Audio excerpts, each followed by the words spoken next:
جو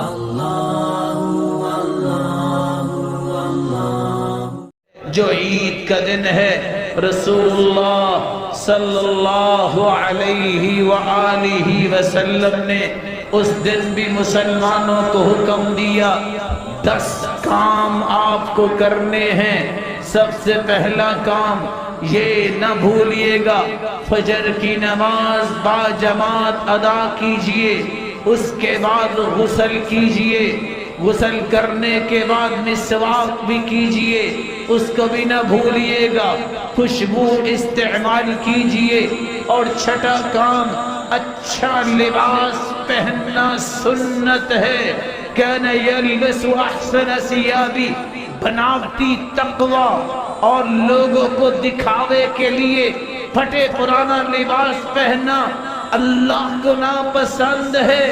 یاد رکھنا اگر تم نیک ہو نیا لباس تمہاری نیکی کو ختم نہیں ہونے دے گا، اگر تم برے ہو تو پھٹا پرانا لباس پہننے سے تم اچھے نہیں بن سکتے۔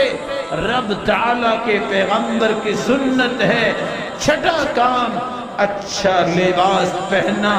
7واں کام پیدل عیدگاہ کی طرف جانا، اور 7ویں کے ساتھ 8واں کام پیدل جانا ہے تو ذرا وقت پہ جانا ہے۔ اتبکی، صحابہ تو گھر سے غسل کر کے ہی فجر کی نماز پڑھنے کبھی آ جایا کرتے تھے۔ 8واں کام جب عید پڑھ کے واپس آئیں تو راستہ بدل کے آنا۔ 9واں کام وہاں اسلحے کی نمائش نہ کیجیے گا، ہاں اگر سیکورٹی کے لیے بندوبست کیا جائے تو جائز ہے، کیونکہ صحیح بخاری کی روایت ہے الا ان يخافوا عدوا، اگر دشمن کا ڈر ہو تو پھر تیر تلوار ساتھ رکھا جا سکتا ہے۔